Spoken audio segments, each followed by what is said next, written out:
You're listening to The Briefing, first broadcast on the 4th of December 2025 on Monocle Radio.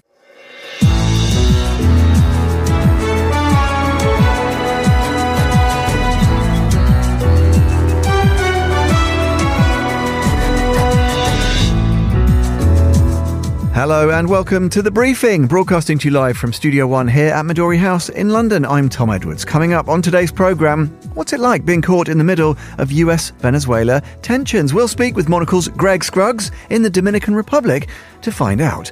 Later on in the show, we'll check in with our Carlotta Rebello in Hong Kong at a real estate fair taking place against a backdrop of tough questions following the dreadful, fatal tower block fire. And after that, we immediately went back to this is who we are. The headlines and the rhetoric haven't changed what New York is. What do we love about New York? We'll hear from the president of New York City Tourism about the Big Apple's appetite to keep welcoming visitors. And that's not all. We'll ensure there's time for Fernando Augusto Pacheco to join with the global countdown. Faye, welcome. Dare I ask where we're headed this week? Absolutely, Tom. Today I'll preview a special playlist I made for Monaco Alpino to lighten up your winter. More from Fernando, I'm sorry to say, coming up later. All that and more ahead here on The Briefing with me, Tom Edwards.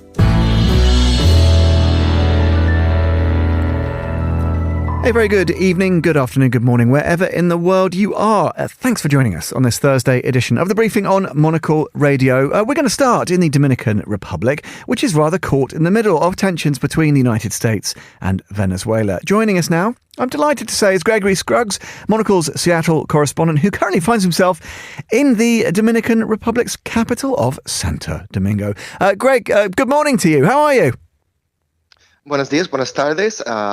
Suffering the hardship posting of being Monocle's temporary Caribbean correspondent, but somebody has to do it. Exactly. Tough work, but nice one if you can get it. Tell us, you are something of a long way from home. And before we talk about the sort of the geography and the geopolitics, what exactly are you doing there for Monocle? Of course, I'm on assignment for our February issue. I won't say much more than that, but so readers will be able to see and learn quite a bit about this fascinating country, and in particular this city, Santo Domingo, in just a few months' time, and hopefully dribbling a bit out on our radio channels as well, have some leads for The Urbanist, Monocle on Design, and perhaps even Monocle on Fashion. Love it. It's multifaceted, Greg. That's what we like to hear. Now, let's zoom out a little bit. It's interesting, isn't it? Pete Hegseth was there last week. A deal was signed talking about access to airports, ostensibly, I guess, because of counter-narcotics programs. Just give us a sense of what the appetite is and what the dynamics are regarding broad cooperation with the US, because Dominican Republic's in kind of a unique position, isn't it? Indeed, this has been a fascinating few weeks of the US circling the wagons, if you will, with some of its Caribbean allies and really forcing them to integrate, if you will, sort of harder line defense cooperation. I mean, some of these smaller Caribbean nations have sort of always relied on their much, much bigger neighbor for sort of security guarantees, especially in the face of things like narco trafficking that cross international lines. But it's sort of one thing to be nominal allies. It's another to actually have the Secretary of Defense come to your country and sign a deal, providing access to the airport, radar installations, that sort of thing. And so there's some sovereignty questions there that locals have been a little concerned about, enough at least to get President Luis Abinader, who really is quite a staunch ally of the U.S., who was reelected earlier this year, to at least say this is only through April. So there's been a bit of a compromise there to say this is not some kind of indefinite U.S. presence at the Las Americas airport. But nevertheless, it's sort of these next critical months where something like that might be put to use when it comes to military action against Venezuela. Well, yeah, and just you mentioned the sort of temperature take across the wider region. That's the sort of DR picture. What about some of the other players? Because the US has different kinds of alliances, don't they, across the region, particularly with eyes towards Venezuela, Trinidad and Tobago being one, Grenada as well. Just remind us a little bit about how the sort of regional play is shaping up for the US. Certainly. So Trinidad and Tobago presents, I think, the most interesting case. I mean, they are sitting right on the doorstep of Venezuela. You can actually see the Venezuelan landmass from on a clear day, as I have, from the western tip of Trinidad. So they have this a long-standing concern about being overwhelmed by migrants, refugees. I've reported from Trinidad on this issue a number of years ago. And so they actually have welcomed a much larger U.S. military presence to the international airport in Tobago. And, this could very well be a staging ground for some kind of military action. It is certainly already providing some kind of logistical support for the large U.S. naval presence that's currently stationed just off the coast of Venezuela. And this is something that the Prime Minister of Trinidad and Tobago, she has been quite vociferous in defending this decision, and has kind of twisted, you might say, the Venezuelan topic, and this is not for the first time in Trinidadian politics, twisted it for more kind of domestic purposes, arguing that crime in the country is sort of a chronic concern, is being driven by, quote, sanction-busting Venezuelan criminals, and that the reason for her country to cede some of its sovereignty, if you will, and allow the U.S. to install this battle-grade air defense radar at the Tobago airport is because not just counter narcotics purposes, but that Venezuela might be illegally transporting oil, smuggling it, if you will, and that threatens, of course, the economic interests of Trinidad and Tobago, a large energy power. Greg, tell me, it's been really interesting in recent weeks and months as tensions have ratcheted up. There's lots of talk about,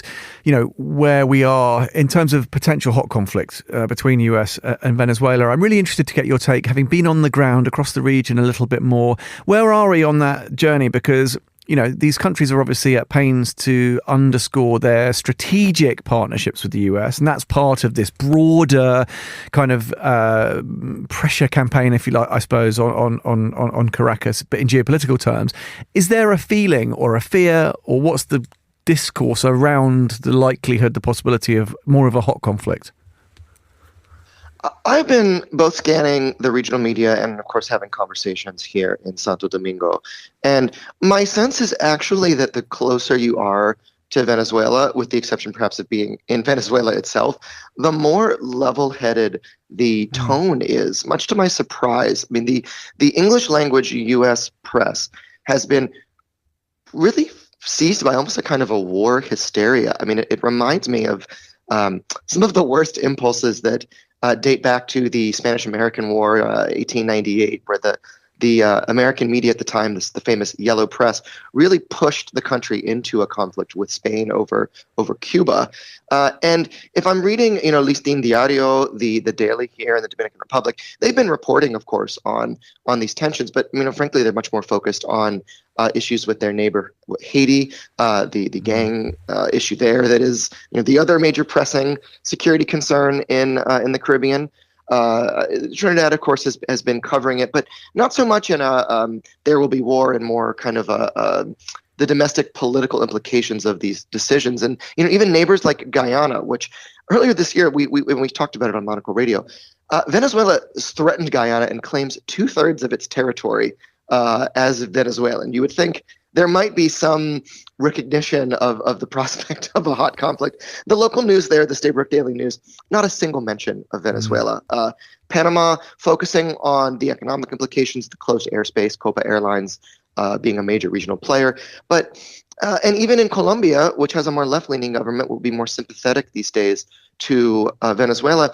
They have been running editorials, thinking about who could succeed Maduro, but they seem to be implying a peaceful transfer of power, kind of a voluntary abdication, rather than presupposing there will be an armed conflict.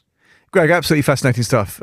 Great to get your take from on the ground in the Dominican Republic. That was our Greg Scruggs in Santo Domingo. Fascinating stuff. Listen and look out for more from him, as he mentioned, across Monocle's platforms in the weeks ahead. Plenty going on around the world. Let's find out a bit more. Across to the other studio where Anita Riotta is standing by with the day's other news headlines. Thanks, Tom. French President Emmanuel Macron has warned of the risk of the disintegration of the international order. This as he met his Chinese counterpart Xi Jinping in Beijing. Macron insisted China and France must overcome their differences as tensions between Beijing and the EU rise. European low-cost airlines are preparing to re-enter Ukraine as soon as a peace deal is signed. Ryanair said it would relaunch services within 2 weeks of a deal, and airlines are betting on a boom of catastrophe tourism and Ukrainians returning home. And the National Museum of Korea is set to surpass 6 million visitors this year for the first time in its history. Attendance has been boosted by wildly popular K-pop Demon Hunters museum gift shop merch. Those are the day's headlines. Back to you, Tom. Thank you very much indeed, Anita. More news headlines for you at the top of the next hour, 1300 here in London. Right, let's head over to Hong Kong. The MIPIM Asia Summit, a major real estate conference, is wrapping up there this week. Joining us now on the ground is Monocle Radio's executive producer and senior foreign correspondent, Carlotta Rebello. Good evening, Carlotta. How are you? Good evening, Tom. It is indeed wrapping up. The drinks reception to close the event is happening just next door, but I managed to find a quiet room to speak to you. Listen, I can't keep you away from your drinks, Carlotta, so let's keep things snappy. And look, we've got to start with this kind of gloomy backdrop. I mentioned it right at the top of the programme. It must have been kind of strange heading in to talk real estate development in the city against the backdrop of these catastrophic, dreadful fires that we saw just last week. Has that really, and understandably, Carlotta, sort of been the backdrop and the sort of foundation stone, the prism through which all of the discussions this week have been taking place? Absolutely. And it, in a weird way, Tom, the fact that this huge real estate event was taking place in the city just shortly after the devastating fire in Tai Po actually allowed for the industry to come together and to talk about what this means going forward. The first day of the summit was actually the last day of national mourning, and that has affected a lot of things that were planned in the city in terms of events and all of that. So it's not just about the built environment itself, but also what it has done to residents and to those visiting. Now, here at MIPIM Asia, they opened the summit with a speech, of course, of solidarity and urging donations to local charities working with those affected. But there was a really interesting session on housing. And actually, I spoke to Donald Choi, who's the managing director of Hong Kong's Urban Renewal Authority. And he was very interesting in saying that the last thing this tragedy should do is to dictate the end of high-rise living, because this is not, sadly, a consequence just of that. And then he alluded to the fires, for example, that we saw earlier in the year in Los Angeles, which was not about high density and high rises, but actually single-family homes and low density. And while the causes are different, it appears, of course, here in Hong Kong, we're still in the preliminary phases, that it appears the reasons why the fire spread so quickly are the same. It has to do with improper materials, flammable materials that shouldn't be there, and a bit of bending of the rules by contractors. And that's what the industry really needs to face. Oh, well, yeah, and we should add, of course, the city has ordered that scaffolding netting that I'm sure people have seen during coverage of the fatal fires to be removed from more than 200 buildings because of its potential causal role. Let's just zoom out a little bit, Carlotta. Obviously, difficult to sort of follow the prescribed agenda, I guess, given that backdrop, as you said. But it's interesting that it just merely demonstrates and underscores how high the stakes can be when thinking about city planning and property development on this kind of scale. Were there other themes, though, and narratives that fitted into that were amongst the things that caught your eye and your ear during the past few days? What I found really interesting being here, listeners will know that we cover Cannes, the event in Cannes, MIPIM, the big flagship event. Over there, we have 20,000 attendees, and here we're talking about around 400 and 500. So the scale is quite different. But actually, that meant that it was a bit more about business happening, and there was a lot of interest and a lot of discussions about investment, not just about overseas capital and where investors are looking, but also what type of assets. And what became quite clear in the discussions, particularly today in the sessions in the morning, was that in the APAC region, there is desire by both city authorities, developers, and private investors to diversify. So we're talking going beyond hospitality, going beyond retail and residential, and actually invest in logistics, in data centers, and transportation hubs. Those were some of the key themes that came out. Of course, on top of multi-purpose buildings, which continues to be a new thing in certain parts of APAC region, where we're moving away from single-family homes. And there was a conversation as well about Japan. And as we know, Japanese cities are really facing this issue with rapid aging, where 1 in 10 Japanese citizens is now over 80. So everyone had to get together quite quickly to figure out how to address that. And we heard from both public and private operators that are designing senior living that is not assisted living, but it is, as we age, households become of one, but people who want to live in the city and enjoy everything that the city has to offer. And what could that look like? And it was the speaker was on a panel with other speakers from one from Singapore, another one from Hong Kong, and it was interesting to hear them keep saying, Carlotta, sorry, we're just losing on the line, so we'll wrap things up there. Thanks for the recap from MIPIM Asia in Hong Kong. Our Carlotta Rebello on the line from Hong Kong for us here on The Briefing. She just mentioned Cannes, and that is where we're going to head next.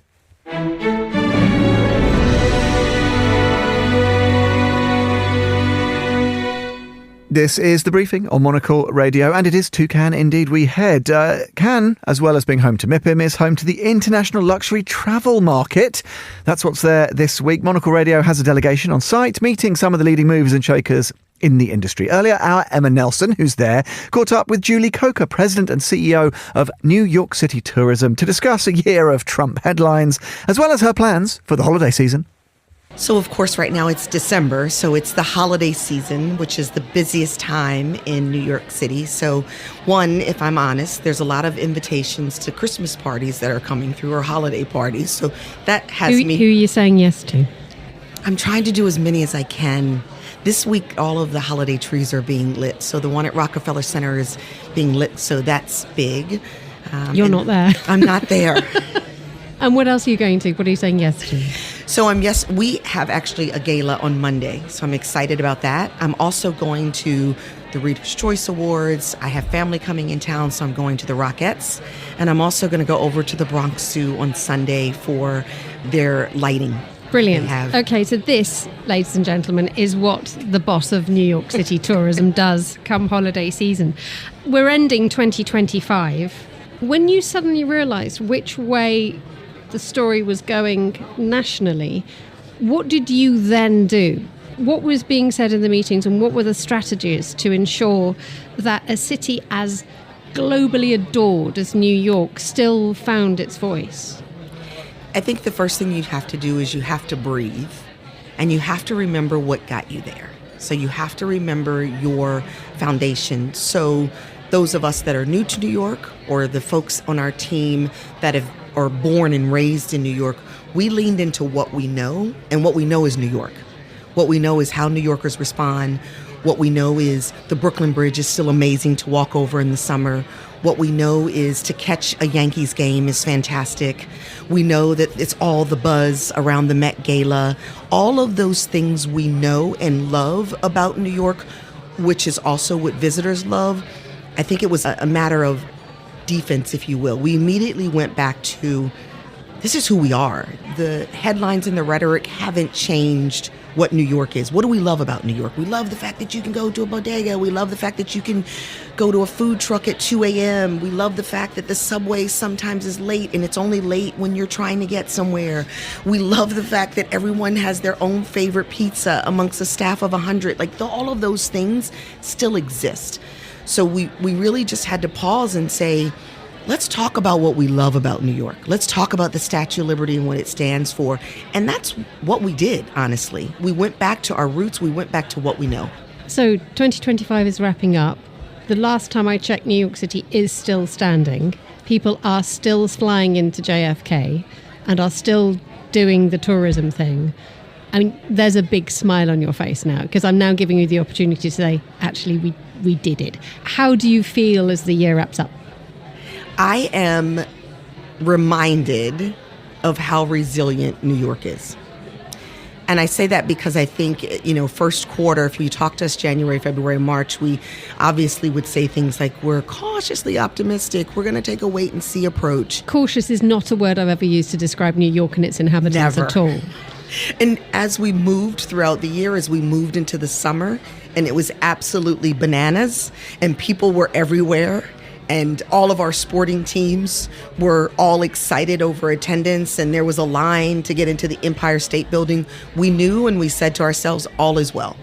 And now as we move into the holiday season, and the streets are filled, and children are looking at lights, and everyone's excited about all that New York City has.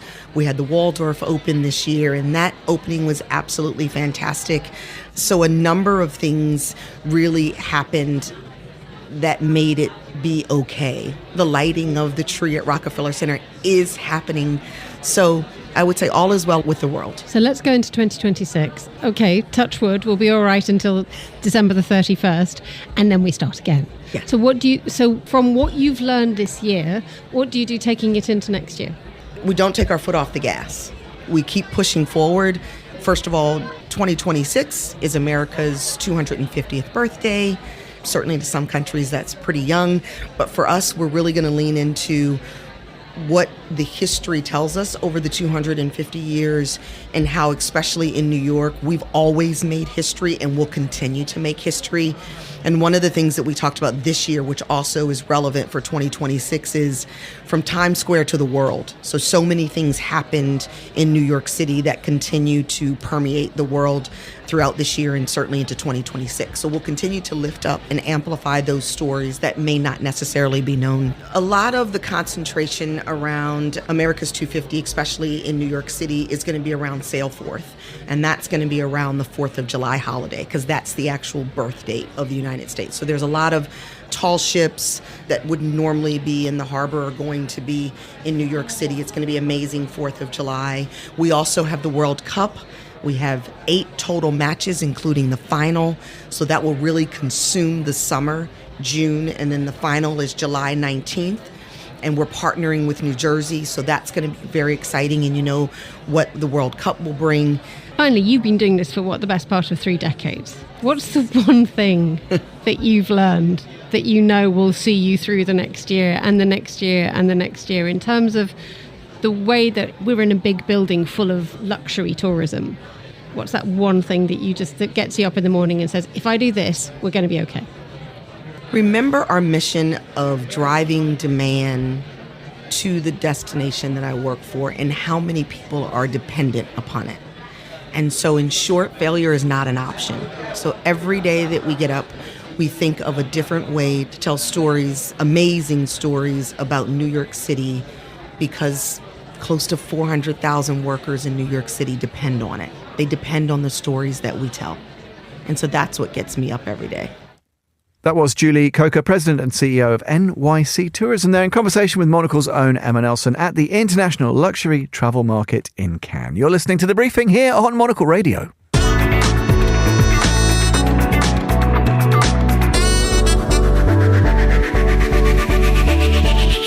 It's that time. It's the global countdown. Monocle senior correspondent and musical curator Fernando Augusto Pacheco is here. Fernando, welcome. Always a pleasure, Tom. I wish I could say the same. I love to spend time with you, Faye. I just don't like listening to what you play me often, but maybe today is the day everything changes. What have you got up your short sleeves for me? We are not looking at the charts today. So basically, as perhaps our listeners will know, Monocle Alpino is out this week on the newsstands. It's our annual winter newspaper. And of course, my contribution for the Alpino newspaper is that I did a little playlist to lighten up your winter. So there's 10 songs in different moods, because I don't think winter is just one mood, Sometimes you can dance, sometimes you can have a hot toddy by the fire.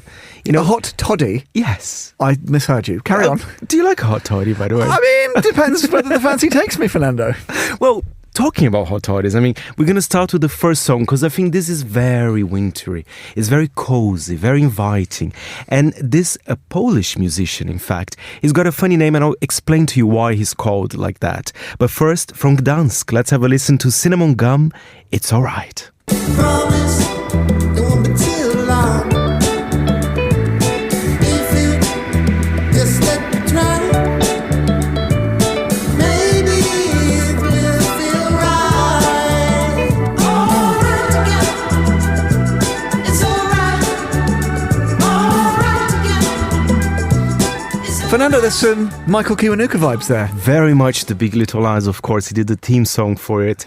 What do you think? It's very gentle. I was expecting, just, I guess, through force of habit, to be filled with some kind of terrible, blood-curdling rage. But actually, that was quite pleasant. And I love the story of this guy. As I said, he was born in Gdansk and his father used to play on big bands on cruise ships in the Caribbean. And then when he used to come back to Poland, to see his kids and everything, he used to bring gifts, including cinnamon-flavored gum and some soul music CDs. And I think he loved those kind of exotic, perhaps, for him at the time. And then his artistic name is Cinnamon Gum. Cute story. Fernando, shockingly, I quite like that. I'm very glad. Can you keep this? Can you keep this standard coming? I doubt it, but let's see. If you are an open-minded guy, you might like it. I'm fairly close-minded, to be honest. Okay, we might have some difficulties here and there. They are from Turin, and they are bringing Italo Disco back. I mean, this is the trend for the dance floor this Christmas. And what I like about Italo Disco, I always loved the genre. Very cheesy, a lot of synths made in Italy, mainly in the 80s. But the young generation, the TikTok generation, they're loving it. And thanks to new people like Mind Enterprises. They love short shorts and moustaches. But this is the song... Short shorts and moustaches? Yes, all together. Go on. Mystic Jungle by Mind Enterprises.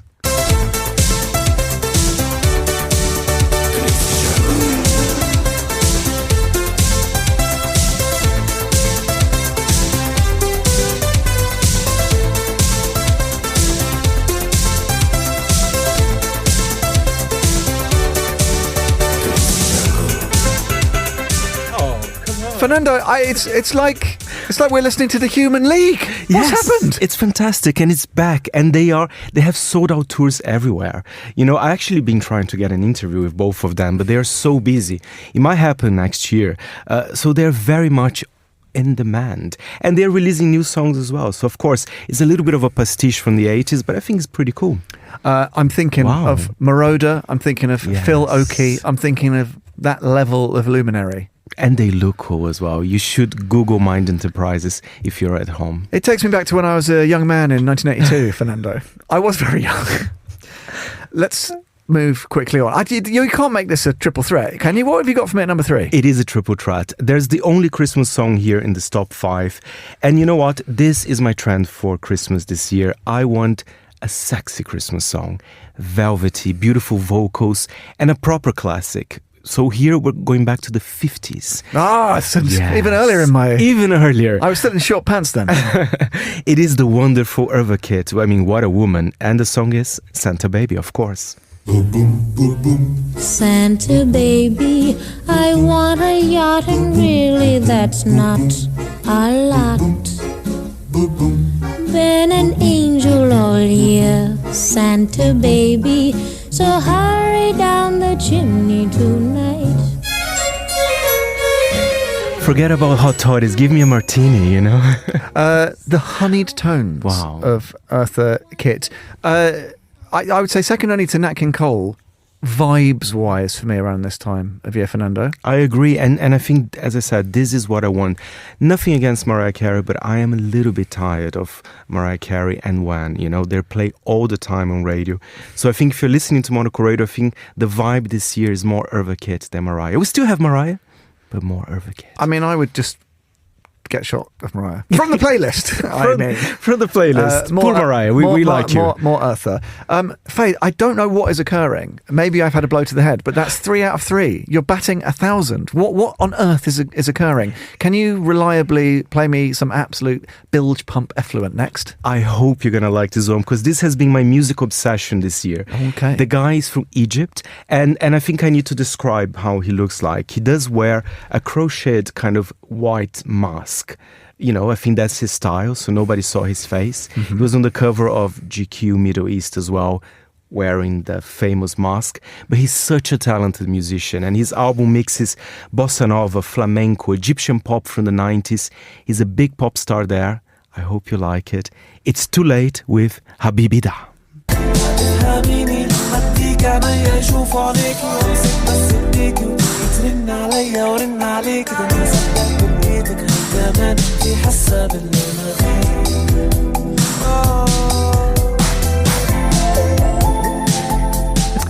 Fernando, I'm afraid it's a resounding no from me. I'm trying to sell Too Late for people. I mean, it's been hard convincing everyone, but I think he looks cool. And you know what? He makes me want to go to Egypt next year. I've never been to Egypt, but because I know they have a big, strong music scene there, I might be going there next year. I'd be fascinated to read that interview and see the snaps. Unfortunately, I think it seems it's mainly appearance based, and as we're on the radio, it lacks impact, Fernando, I would say. Well, the number one is the best song for it, because her name is Karia, and there's something about her. She's mysterious, Tom. I actually couldn't find a picture of her, so I can't really describe. But it's an all-time house classic from the late 80s, and I think this is the one for the end of the Christmas party, you know, when people are tired and you want to see them kind of re-energized. I mean, this is good. I think you're going to love it. I'm already calculating that. Don't get ahead of yourself. It is the mysterious Karia with Let Me Love You for Tonight, the house club version.